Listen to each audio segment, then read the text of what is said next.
Hey sports fans, Coach Nick here, and welcome to BBallBreakdown. I can't tell you how excited I am to be in person with Ronnie Nunn. You've seen us together remotely via across the country, and now we're finally in the same place. And if you don't remember or don't know, Ronnie was an NBA referee for 19 years, was head of officials for 5, and then director of development for 3 more, knows the game inside and out, is my go-to for the rules. Ronnie, I can't thank you enough for coming on and breaking down some of these rules that people seem to get wrong so often. Yeah, and we want everybody to get it right because these are the things that make basketball so artful. And the things that are artful also must be legal. Mm-hmm. And what we've been seeing is some great innovations by players and illegal. So for the main event, Ronnie, we got KG out there talking all sorts of smack about why you can't do an up and under and jump off of 1 foot. So let's, for the record, and for Candace Parker out there, we're going to explain exactly why, what is legal and what is not legal. Ronnie, we got a guy here posting up. Absolutely. Walk us through this. I'm going to enter the ball in the post. He's not going to dribble. Do the up and under without the dribble first. Tell us what he does and what he can do. Show us the actual the up and under. Watch. Okay, so, now he's got the ball. Let me see whichever way he moves right now will determine the pivot foot. Let's see him move. Now he's established his right foot as the pivot foot, and it stays down. That's great. You can pivot in a complete circle if you want to, and you're in good shape. Now you may want to do your head fake and up and under, and let's see what it looks like. Here's the fake. Here's the step through. Here's the lifted shot and lifted foot. Legal? It's legal. Okay. All legal. So there's a thing about the 2-foot jump shot that looks aesthetically pleasing to a lot of coaches, which is probably why they don't think it's a travel, or that's how they think that is the legal version of the move. So show us the up and under and then jump off of both feet. There, and now both feet. Good. So that is a pretty much legal move everyone likes. Yes. But now do it again for us and show us the off of 1 foot jump. Same way? Yeah, same way. Good. Again, legal. So the rule here is let's get back in that position after you've already faked this way to the baseline. Now, this is his pivot foot. Step through. Talk to us about when this could come up and why. Yes, and it can come up. It can come up because you can always lift your pivot, but you can't put it down unless you've passed it and shot it.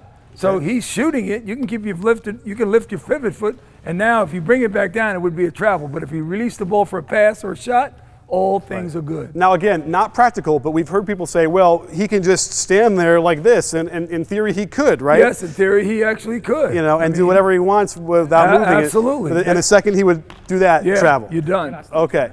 Well, let's start out with the backcourt violation. It's the one I think that everybody gets as wrong as can rain, like the balk in baseball. And no one can ever understand what the rule is. So Ronnie, walk us through what the rule is to begin with when you're dribbling the ball up and you're getting toward that half-court line. Well, the key is that a dribble and the feet are what come into play. What you really need to know is that as long as one of those 3 things are in the backcourt, you haven't had front court status. Here we are right here, still in the backcourt. Take 1 foot and dribble, stay there. Guess what? Still in the backcourt. Take another dribble and bring that foot up. Now we have front court status. Let's go back one more time and do it a different way. Dribble up in the front, backcourt status. 1 foot goes over, backcourt status. Next foot comes over, front court status. Turn your back, okay. Step 1 foot over, dribbling, hold it. Keep the ball bouncing in the backcourt, bring the left foot over, keep the ball bouncing in the backcourt. Right. We still have backcourt status.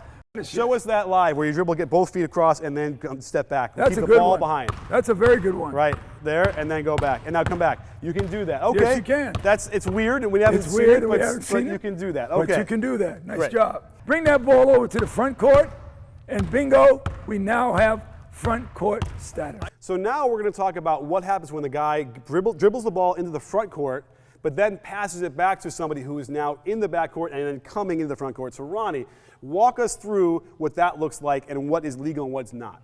Jamie, go across the midcourt line, and now you're in the front court, and what happens all the time is, Coach, how about you coming up? You're his teammate, and as we get real close right here, here's the situation. If he passed the ball right now with Coach's foot on the line, it would be a backcourt violation. Let's get it back to it, Draymond Coach. Now, let's take a step over the line and straddle. If he catches the ball, the left foot is back. This is a backcourt violation. So now, let's lift up that left foot, and he catches it.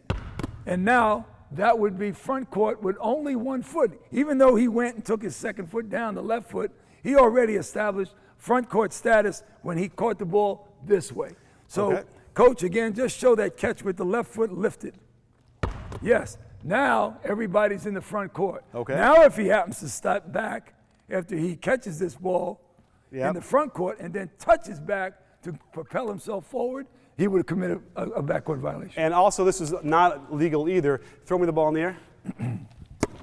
That's no good. That's no good. Okay. I was very in the good air. on that one. Yeah, I was very in the good air on when that I caught it. I wasn't touching the backcourt, but I hadn't established at least 1 foot down on the ground in the front court. Yes.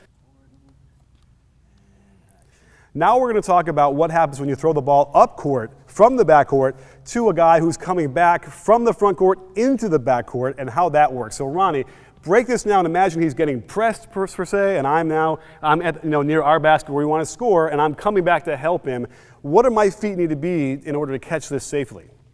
Well, first of all, if you're going to catch this ball in this position, you got to make sure that you have nothing in the front court status. Now, front court status here means that at least 1 foot is in the front court and the other foot is not down. That means you have front court status. So if your momentum on a pass ball to me right here takes me like this, I've committed a backcourt violation because I caught it in the front court. Now, if I catch it with 2 feet, it's very simple. If a guy goes in the backcourt by a dribble, that's easy. But usually it's the momentum and then all of a sudden a stop, and that's when we have a backcourt violation. So Ronnie, what about me coming back? I'm running as fast as I can to help my teammate out. We're going to this basket, and as I come, I'm going to lift my feet, throw the ball. Is that okay? That is a backcourt violation. Right. Okay. So I was in the air when I caught it, but I hadn't established myself. So here, what is okay is if I'm running back here, I have to throw it. Well, that was probably really close. Ooh, that was Let's close. do it again. Give me one. That was second. close, I'm not that Coach. quick anymore. Oh, I think that's another backcourt violation. Oh, right. You think I didn't have my feet down? Well, I don't. I think you'll I'm flip. going to start here. Ready to go. I think the lift. Now you. There we go. Okay. Now you. So that's the key. Both feet or 1 foot? 1 foot is the key. Establish of 1 foot. One more time. So I'm coming back here and I get. Great. I'm good. Okay. Super. Great. Now, don't ever be in this position because you're going to lose your balance real quick. But the point is, you can have 1 foot in the backcourt, the other foot up. Catch the ball, you're okay. Yes. Okay. So, sports fans, I hope you understand what we just went over because you'll never throw up your hands in the middle of the game and scream backcourt again because you'll know what the right answer is. Let's talk a little bit about the jump stop and when you can pivot and when you can't pivot when you're dribbling and into a jump stop. We saw, Kobe would do this and get away with it and not get away with it sometimes. So, for once and for all, Ronnie Nunn, explain to us when you can pivot off of a dribble jump stop. So, walk us through. Here he is. Okay, when you want to do a jump stop, you have to gather. Your gather step's got to be down, and then you launch, and you land with 2 feet.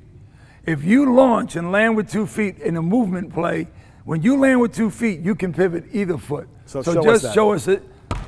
Yes, perfect. Pivot. Guess what? You can pivot with either foot.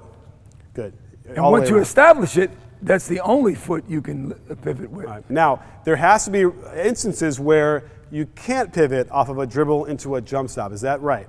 Yes, and that is when you gather the ball and take your first step and then launch. Into a jump stop. Yeah, when gather the ball, take a step, and then launch. So it's like doing a layup where you gather the ball and you're going to take your second step and go. So, you gather the ball, here's one. Now you launch and you come down, you cannot pivot. If you lift that foot and you put it back down, it's a travel. So let's just, if we do it in fake slow motion, you can, all right, so it's dribble, pick it up. Yeah, good. Which is legal, dribble, step, jump stop. Yes. But here you simply cannot lift your pivot foot. No. All you can do is jump again and shoot. Yeah, you can lift it, but you can't put it back down. So for all the Harden haters out there, we want to talk about the gather step, which is what we see Harden and a lot of NBA players push the boundaries of what traveling is and what it isn't. And when you really go frame by frame, you realize that it actually is legal. So Ronnie, talk to us about the rule and how you can get this to be an effective part of your game. Well, one of the things is that we all know that the gather step is not your first step. It's your 0 step, meaning a gather. Now your steps begin. You can go any way you want to. You want to go straight. You want to go to the side, you want to breaking them up. 1, 2 has got to be put down in one way, shape, or form or another. So let's take a peek Okay. at what that might look like. Dribble right, left, right.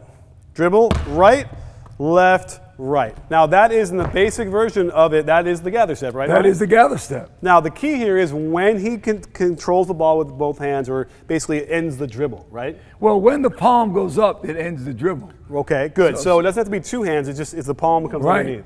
Okay, let's see that again. Dribble step, 1, 2. Good. Yes. I always call it a dance. It's a rhythm dance. And as long as you know the rhythm of the dance, you can pick it up when you're reffing. But if you're going to be an accountant and count it real tediously, you're going to miss it, and you might even be fooled by it. Right. So there you have it, sports fans. From the horse's mouth, literally, to you guys in your ears, we now understand a lot more about what these rules mean in the game, and probably even why we have these rules. Yeah, I think, us explaining it, it's got to help our fan base. It's got to help the players. By the way, it's going to help the coaches.